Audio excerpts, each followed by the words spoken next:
Hello friends, कैसे हैं आप सब। आइए दोस्तों, हम लोग पढ़ रहे हैं 12th क्लास की फिजिक्स। और दोस्तों एग्जाम डेट क्लियर हो चुकी है। 24 तारीख से आप लोगों की परीक्षाएं हैं और दोस्तों प्रेजेंट टाइम में आप लोगों के प्रैक्टिकल चल रहे हैं। तो दोस्तों आइए, प्रैक्टिकल में जिन भी विद्यार्थियों ने ट्रांसफार्मर का चित्र बनाया है अपने चार्ट पेपर में, तो उस ट्रांसफार्मर की हम लोग क्रियाविधि समझेंगे और उससे जुड़े वाइवा वाइज के क्वेश्चन समझेंगे कि एग्जामिनर किस तरह के क्वेश्चन पूछ सकता है, कौन कौन से क्वेश्चन बन सकते हैं।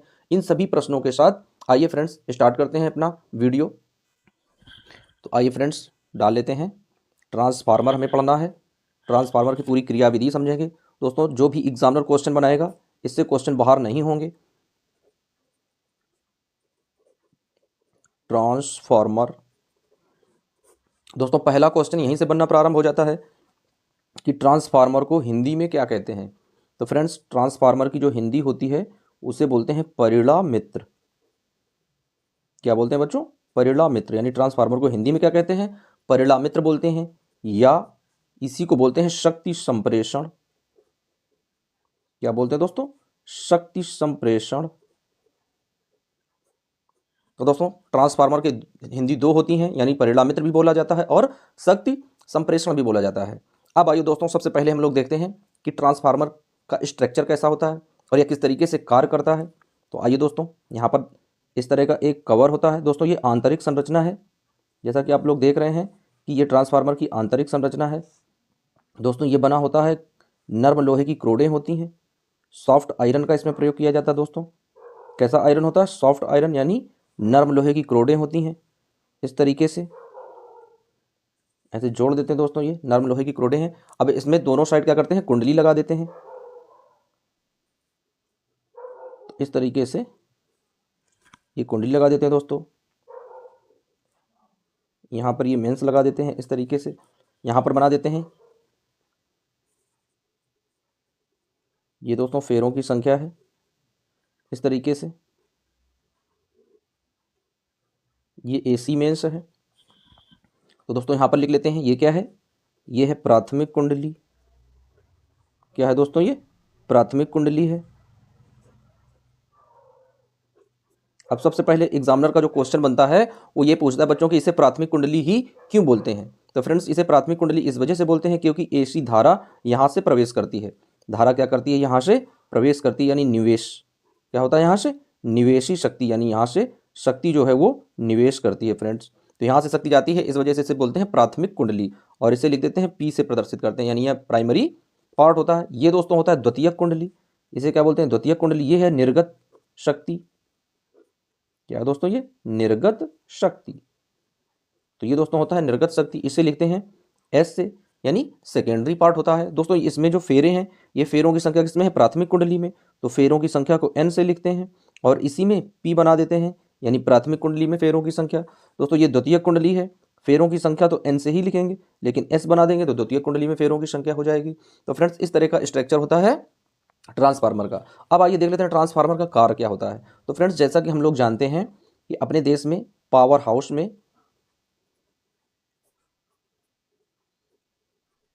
जो पावर हाउस होते हैं वहाँ जहाँ पर लाइट बनाई जाती है, यानी जहाँ पर बिजली बनाई जाती है। तो दोस्तों मुख्य रूप से बिजली हम लोग कहाँ बनाते हैं? यानी नदियों में बांध बनाते हैं। क्या करते हैं फ्रेंड्स? नदियों में बांध बनाकर बिजली बनाई जाती है। और दोस्तों उसमें क्या करते हैं? टरबाइन मशीन लगाते हैं। मशीन की जब पंखड़ी घूमती है तो उसके द्वारा दोस्तों क्या है? विद्युत उत्पादन होता है। अब आइए देख लेते हैं कि विद्युत किस तरीके से उत्पादन होता है। तो फ्रेंड्स जब नदियों में बांध बनाते हैं तो वहाँ से मान लेते हैं कि ये एक विद्युत घर है। ये क्या है दोस्तों? ये एक विद्युत घर है, इस तरीके से। और यहाँ पर जो भी बिजली बन रही है, इस जगह जो भी बिजली बन रही है दोस्तों, उसकी वोल्टता कितनी है? वो है 220 वोल्ट विभवांतर पर। कितने विभवांतर पर है फ्रेंड्स? 220 वोल्ट के विभवांतर पर यहाँ पर बिजली बनती है। अब दोस्तों सोचो कि ये 220 वोल्ट का विभवांतर है, इसे हम यदि एक स्थान से दूसरे स्थान में ले जाएंगे तो इतना कम विभवांतर है कि ये रास्ते में ही समाप्त हो जाएगा। क्यों समाप्त हो जाएगा? क्योंकि तारों में क्या होता है? प्रतिरोध होता है। प्रतिरोध क्या कार्य करता है? यानी धारा के मार्ग में अवरोध उत्पन्न करता है। अवरोधक क्या होते हैं? जैसे आप कहीं जा रहे हो, यदि रास्ता टूटी होगी तो आप देर में पहुंचेंगे, तो वो रास्ता टूटा होना क्या है? आपके मार्ग में अवरोध का कार्य करता है। उसी तरीके से जो धारा बहती है तो उसके मार्ग में भी अवरोधक होते हैं, उन्हीं को बोलते हैं प्रतिरोध। तो जब धारा कम होगी, कमजोर होगी, तो उसके रास्ते में अवरोधक हो जाएंगे, प्रतिरोध हो जाएगी, तो वो रास्ते में धारा समाप्त हो जाएगी। तो दोस्तों क्या करते हैं? जैसे ही यहाँ पर बिजली घर में 220 वोल्ट की बिजली बनती है, फिर दोस्तों यहाँ क्या करते हैं? एक ट्रांसफार्मर लगा देते हैं T1। कौन सा ट्रांसफार्मर लगाते हैं फ्रेंड्स? T1 ट्रांसफार्मर लगाते हैं। ये T1 ट्रांसफार्मर क्या करता है, इस 220 वोल्ट को बढ़ाकर बना देता है 20,000 वोल्ट। कितने तक बढ़ा देता है, 20,000 वोल्ट तक इस वोल्टता को बढ़ा देता है। अब दोस्तों सोचो कि 220 वोल्ट जब 20,000 वोल्ट हो गया, बहुत बड़ी शक्ति होती है। अब दोस्तों इसको तार के माध्यम से हम लोग जहां भेजना होता है, जिस गली मोहल्ले जिस शहर में, वहां इस तरीके से तार के माध्यम से हम लोग इसे भेज देते हैं। अब फ्रेंड्स सोचो कि यदि 20,000 वोल्टेज अपने घरों में आ जाए तो क्या होगा, जो भी उपकरण होंगे सारे फूक जाएंगे, जल जाएंगे, डिस्ट्रॉयड हो जाएंगे। तो इसलिए क्या करते हैं, अब एक जैसे ट्रांसफार्मर यहाँ पर लगा था T1, उसी तरीके से हम लोगों की कॉलोनी के बाहर, मकान के बाहर, गली मोहल्ले में देखा होगा आप लोगों ने, एक दूसरा ट्रांसफार्मर लगा होता है T2। क्या लगा होता है, ट्रांसफार्मर T2 लगा होता है। तो फ्रेंड्स ये ट्रांसफार्मर क्या करता है, इस 20,000 जो वोल्टता है, इस 20,000 की वोल्टता को फिर से बदल देता है और कितना पहुंचा देता है, फिर से 220 वोल्ट में परिवर्तित कर देता है। कितना परिवर्तित करता है फ्रेंड्स, 220 वोल्ट में। अब ये 220 वोल्ट फिर से कहाँ पहुंचते हैं, जैसे मान लेते हैं यहाँ पर हम लोगों का ये मकान बना हुआ है दोस्तों, ये हम लोगों का मकान है इस तरीके से। तो यहाँ पर हम लोगों के घर में इस तरीके से ये दरवाजा दोस्तों, कुंडी है यानी खिड़की है, और ये यहाँ पर ऐसे दरवाजा लगा है, ये ऐसे रास्ता आई है इस तरीके का। तो फ्रेंड्स क्या है, ये इस तरीके से 220 वोल्ट यहाँ पर पहुँच जाता है। जब ये तारों के माध्यम से हमारे घर में प्रवेश करता है 220 वोल्ट, तो इसके द्वारा हम लोग आसानी से इसको उपयोग में लाते हैं। बल्ब जलाते हैं, घर में उजेला हो जाता है, लाइट आ जाती है, प्रकाश फैल जाता है। तो फ्रेंड्स अब आप लोग समझ गए होंगे कि ट्रांसफार्मर मुख्य रूप से क्या करता है, यानी वोल्टता को बढ़ाता भी है और वोल्टता को घटाता भी है। यानी इसके दो प्रकार होते हैं, दोनों तरह के ट्रांसफार्मर होते हैं। यानी एक तो ये कम वोल्टता को ज़्यादा कर देता है और ज़्यादा वोल्टता को कम कर देता है। तो आइए फ्रेंड्स देख लेते हैं कि ट्रांसफार्मर होते कितने प्रकार के हैं। तो फ्रेंड्स कंडीशन क्या होती है, यहाँ पर देख लेते हैं कि यदि प्राथमिक कुंडली में, दोस्तों क्या है, प्राथमिक कुंडली में देख रहे हैं फेरों की संख्या, जैसे मान लेते हैं यहाँ पर एक छोटा सा ट्रांसफार्मर ऐसे बना देते हैं हम लोग समझने के लिए, ये इसकी प्राथमिक कुंडली है इस तरीके से।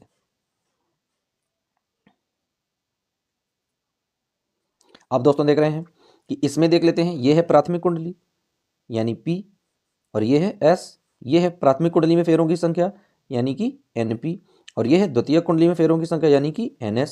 तो दोस्तों देख लेते हैं इसमें कितने फेरों की संख्या, 1 2 3, दोस्तों 3 है फेरों की संख्या, लिख लेते हैं 3। इसमें कितने फेरों की संख्या, 1 2 3 4, 4 फेरों की संख्या, यानी इसमें कितने हैं, 4। कंडीशन क्या है फ्रेंड्स, कंडीशन ये है कि जो NP है वो छोटा है NS से। दोस्तों क्या है, जो NP है वो छोटा है NS से, यानी प्राथमिक कुंडली में फेरों की संख्या द्वितीय कुंडली में फेरों की संख्या से कम है। यानी इसका मतलब क्या है दोस्तों, जहां पर फेरों की संख्या कम है वहां पर वोल्टता कम है, जहां पर फेरों की संख्या अधिक है वहां पर वोल्टता अधिक है। तो दोस्तों यहां से हम लोग क्या करेंगे कि यहां से कम वोल्टेज डालेंगे। दोस्तों क्या है, यहां से कम वोल्टेज हम लोग डालेंगे। जैसे मान लेते हैं हम लोगों ने यहाँ पर कितना डाल दिया, 220 वोल्ट का डाल दिया, और इसने कितना बढ़ा दिया दोस्तों, 20,000 कर दिया। तो इस तरह के ट्रांसफार्मर को क्या बोलते हैं फ्रेंड्स, इस तरह का ट्रांसफार्मर कहलाता है स्टेप अप ट्रांसफार्मर। क्या कहलाता है दोस्तों, स्टेप अप ट्रांसफार्मर, या इसी को बोलते हैं ऊंचाई ट्रांसफार्मर। ऊंचाई ट्रांसफार्मर दोस्तों, इसी को क्या बोलते हैं, ऊंचाई ट्रांसफार्मर बोलते हैं। अब आइए दोस्तों देख लेते हैं कि यदि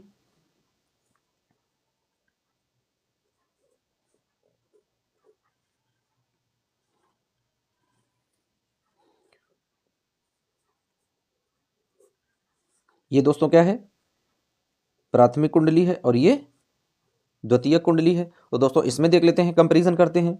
यहाँ पर क्या है, NP है, प्राथमिक कुंडली में फेरों की संख्या 1 2 3 4 5 है, और दोस्तों द्वितीय कुंडली में फेरों की संख्या देख लेते हैं 1 2 3 है। तो अब कंडीशन क्या आई निकल कर फ्रेंड्स, तो अब कंडीशन निकल कर आई है कि NP जो है वो बड़ा है NS से, यानी जो प्राथमिक कुंडली में फेरों की संख्या है वो द्वितीय कुंडली में फेरों की संख्या से अधिक है। इसका मतलब क्या है कि यहां से ज्यादा वोल्टेज डालेंगे और कम निकालेंगे। यानी ये जो हम लोगों के कॉलोनी के बाहर लगा होता है 20,000 वोल्टेज इसे मिलता है और फिर से पुनः 220 वोल्टेज ही निकालता है। तो दोस्तों ये कैसा ट्रांसफार्मर बन जाएगा, तो ये ट्रांसफार्मर बनेगा स्टेप डाउन।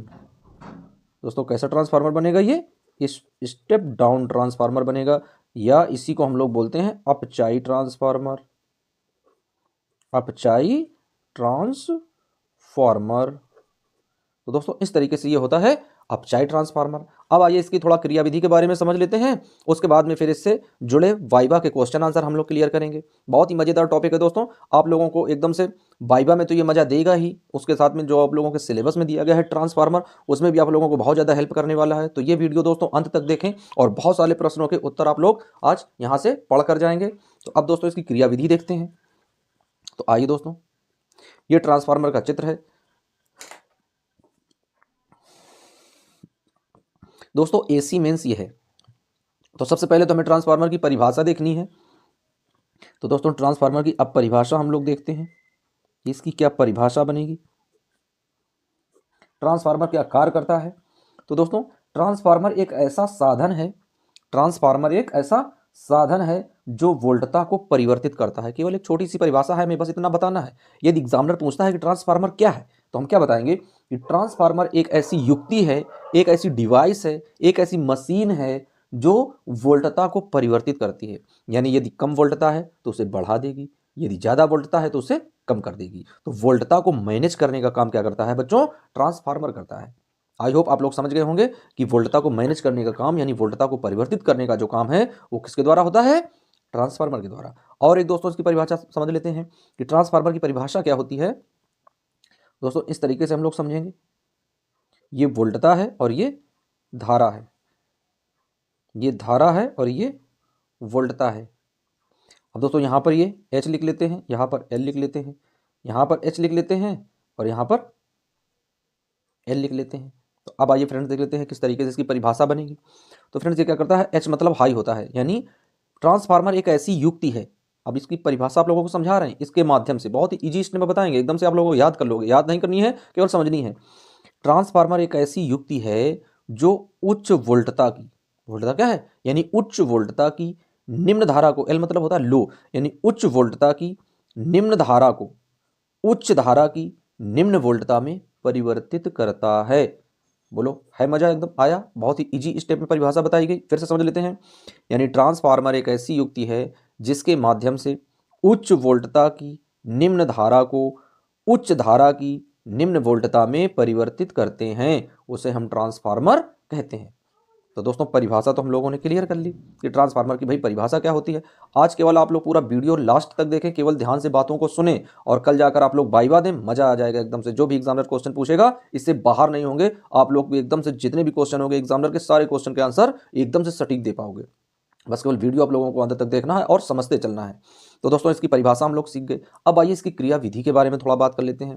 तो फ्रेंड्स जब इसकी क्रिया विधि के बारे में बात करते हैं तो यहाँ से जब एसी मेन से यानी यहाँ से जो प्रत्यावर्ती धारा जाती है, अब बात आती है दोस्तों प्रत्यावर्ती धारा की। तो आइए प्रत्यावर्ती धारा के बारे में थोड़ा आप लोगों को बता देते हैं कि अपने भारत देश में जो भी विद्युत धारा का प्रयोग हो रहा है उसका विभवांतर होता है 220 वोल्ट। यानी उस धारा का विभवांतर फ्रेंड्स कितना है, 220 वोल्ट का विभवांतर है और 50 हर्ट्ज, 50 हर्ट्ज की आवृत्ति है। आवृत्ति कितनी है दोस्तों, 50 हर्ट्ज की आवृत्ति है। यानी एक सेकेंड में ऐसी विद्युत धारा हम लोग प्रयोग करते हैं जो एक सेकेंड में 50 बार अपना मार्ग बदलती है, अपनी दिशा को परिवर्तित करती है। ऐसी धारा यहाँ से हम लोग प्रवेश कराते हैं।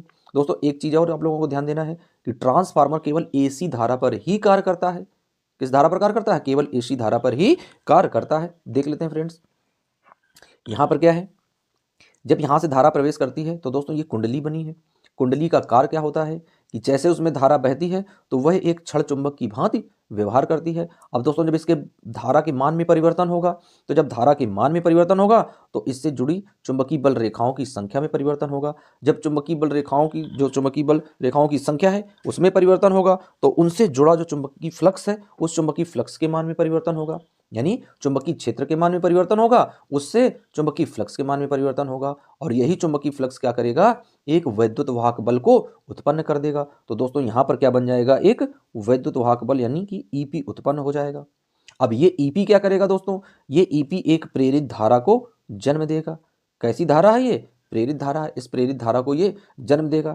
अब दोस्तों ये कुंडली जो है ये पास वाली कुंडली से रखी होती है, कैसे, समीप में रखी होती है, यानी ये इस पाटलित क्रोड के माध्यम से जुड़ी होती है। तो दोस्तों ये जो धारा है, प्रेरित धारा, ये यहाँ से होती हुई पहुँचती है द्वितीयक कुंडली में। तो फ्रेंड्स जब ये धारा द्वितीयक कुंडली में पहुँचती है तो अब जब यहाँ पर ये धारा आती है तो ये एक क्षण चुंबक की भांति व्यवहार करती है। जब ये क्षण चुंबक की भांति व्यवहार करेगी तो इससे जुड़ी जो भी चुंबकीय बल रेखाएं हैं उनकी संख्या में परिवर्तन होगा। जब चुंबकीय बल रेखाओं की संख्या में परिवर्तन होगा फ्रेंड्स, तो चुंबकीय क्षेत्र के मान में परिवर्तन होगा। जब चुंबकीय क्षेत्र के मान में परिवर्तन होगा तो चुंबकीय फ्लक्स के मान में परिवर्तन होगा। और जब चुंबकीय फ्लक्स के मान में परिवर्तन है तो दोस्तों इतिहास गवाह है इस चीज का कि जब जब चुंबकीय फ्लक्स के मान में परिवर्तन हुआ है तब तब कोई ना कोई वैद्युत वाहक बल उत्पन्न हुआ है। तो दोस्तों यहाँ पर भी एक वैद्युत वाहक बल उत्पन्न हो जाएगा ई। अब ये द्वितीय कुंडली की बात है तो ये ES बन जाएगा।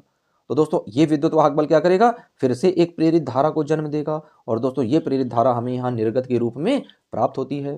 तो बच्चों अब बताओ आप लोगों के ट्रांसफार्मर की जो भी क्रियाविधि है वो समझ में आई या नहीं आई? बोलो एकदम से आप लोगों को मजा आ गया एकदम। अब आइए फ्रेंड्स बढ़ते हैं इसके फार्मूले पर। तो दोस्तों क्या है, जब प्राथमिक कुंडली में वैद्युत वाहक बल उत्पन्न होता है दोस्तों, तो इसकी खोज किसने की थी? फैराडे साहब ने। तो फैराडे ने अपना नियम क्या दिया था?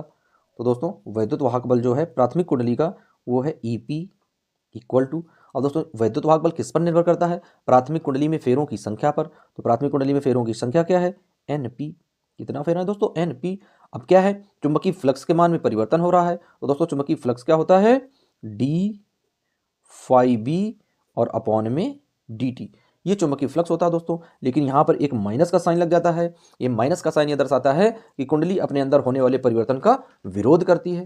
क्या करती है दोस्तों? कुंडली अपने अंदर होने वाले परिवर्तन का विरोध करती है। तो दोस्तों ये बन जाता है इक्वेशन नंबर फर्स्ट। अब दोस्तों देख लेते हैं, जैसे ही वह प्रेरित धारा पहुंचती है कुंडली सेकेंड में, तो वही क्रिया कुंडली सेकेंड में होती है, यानी द्वितीय कुंडली में होती है दोस्तों। तो उसमें कौन सा वैद्युत वाहक बल बनता है?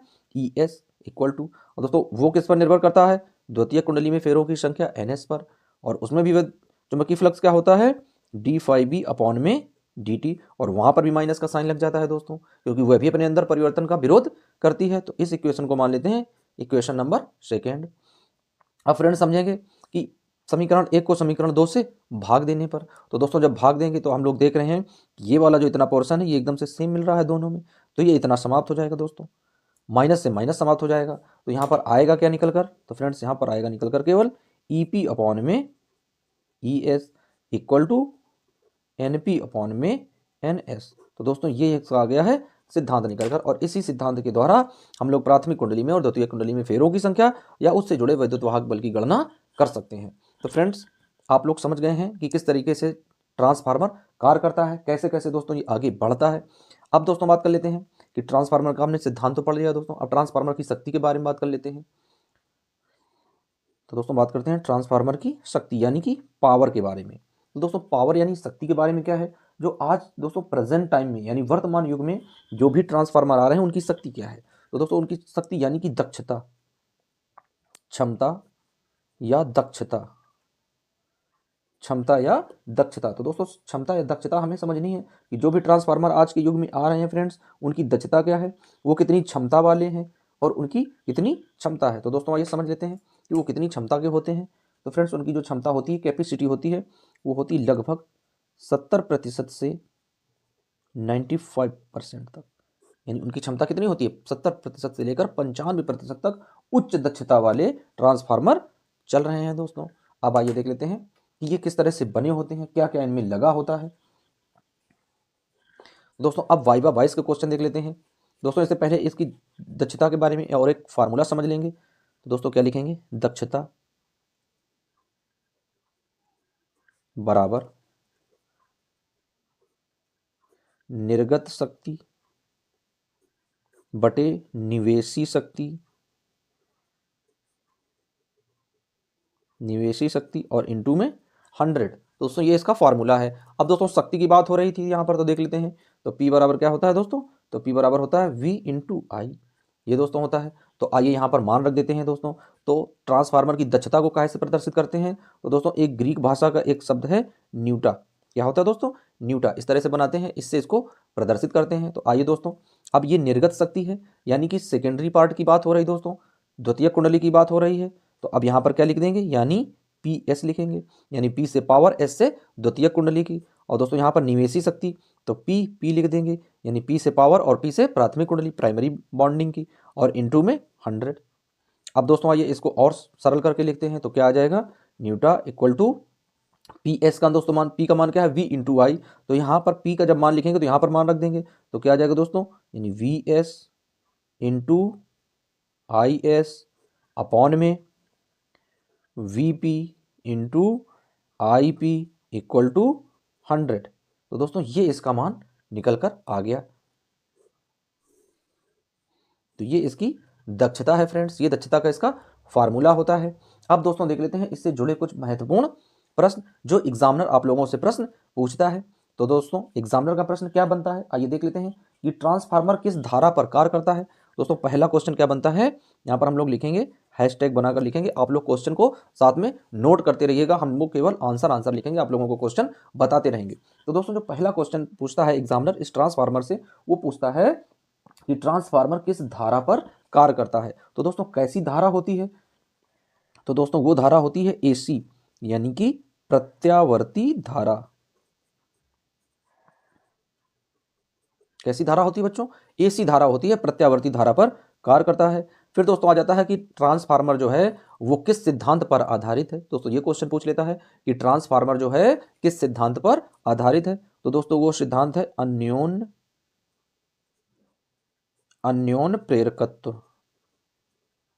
कौन सा सिद्धांत है फ्रेंड्स, अन्योन प्रेरकत्व जो सिद्धांत है उस सिद्धांत पर आधारित है। और इसकी खोज किसने की है, तो दोस्तों इसकी खोज की है फैराडे साहब ने। किसने की दोस्तों, फैराडे साहब ने इसकी खोज की है। तो अब दोस्तों अन्योन प्रेरकत्व की खोज किसने की है, फैराडे साहब ने। अब दोस्तों जो अगला क्वेश्चन बनता है वो ये बनता है कि भंवर धाराओं को कम करने के लिए क्या किया जाता है। दोस्तों भंवर धाराएं कैसे कम होती हैं, या भंवर धाराओं को किस तरीके से मैनेज करते हैं।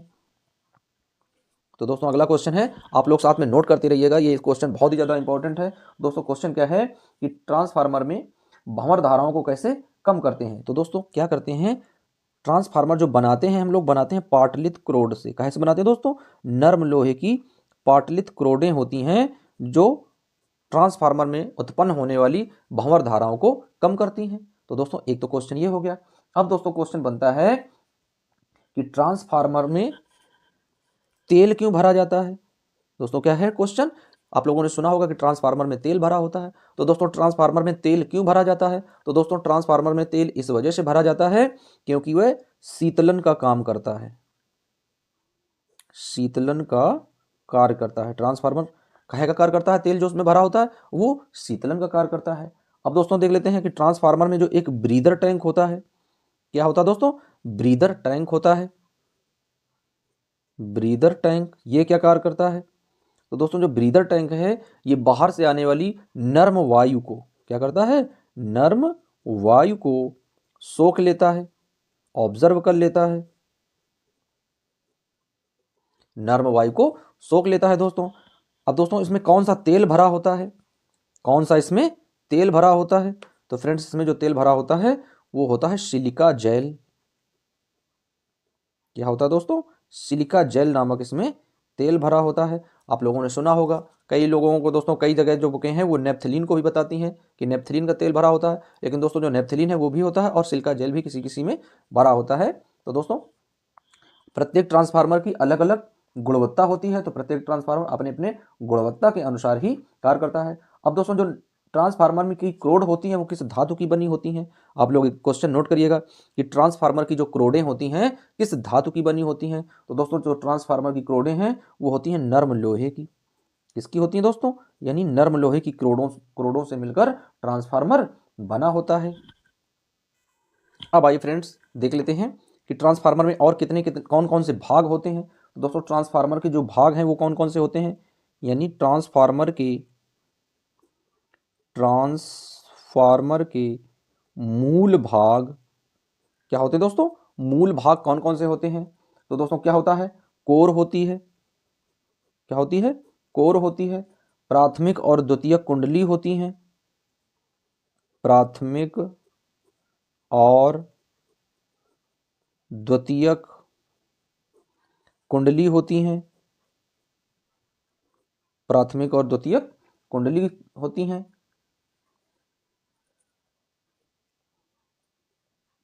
इंसुलेशन होता है दोस्तों जिसमें तेल भरा होता है। इंसुलेशन में क्या होता है, तेल भरा होता है जो ट्रांसफार्मर को शीतलन का कार्य करता है, यानी ट्रांसफार्मर को शीतल रखता है। तो दोस्तों ट्रांसफार्मर में बहुत ज़्यादा वैरायटी पाई जाती है दोस्तों, बहुत ज़्यादा वैरायटियाँ होती हैं। यह किस तरीके से कार्य करता है, तो दोस्तों ट्रांसफार्मर में जो ब्रीदर होता है वो क्या करता है कि ट्रांसफार्मर में वायु से जो नमी आती है उसको रोकता है। क्या करता है, नमी को रोकता है। तो ट्रांसफार्मर को स्वस्थ बनाए रखता है। जैसे दोस्तों हम लोगों को स्वस्थ रहने के लिए योगा की आवश्यकता होती है, उसी तरीके से ट्रांसफार्मर को भी स्वस्थ रखने के लिए ब्रीदर टैंक लगा होता है। दोस्तों ट्रांसफार्मर के ऊपरी हिस्से में ये मौजूद होता है, क्या है, संरक्षक एक टंकी बनी होती है। यानी ट्रांसफार्मर का जो ऊपरी का हिस्सा होता है उसमें क्या लगा होता है दोस्तों, संरक्षक एक टंकी बनी होती है जो तेल के फैलने की जगह देती है। जैसे तेल उसमें भरा होता है तो तेल के फैलाव करने के लिए उसको ये जगह देती है। जब ट्रांसफार्मर में ज़्यादा भार आ जाता है, जब ट्रांसफार्मर में ज़्यादा भार या ज़्यादा हीट हो जाती है, ज़्यादा ऊष्मा बढ़ जाती है, तो तेल संरक्षक क्या करता है, टंकी में चला जाता है।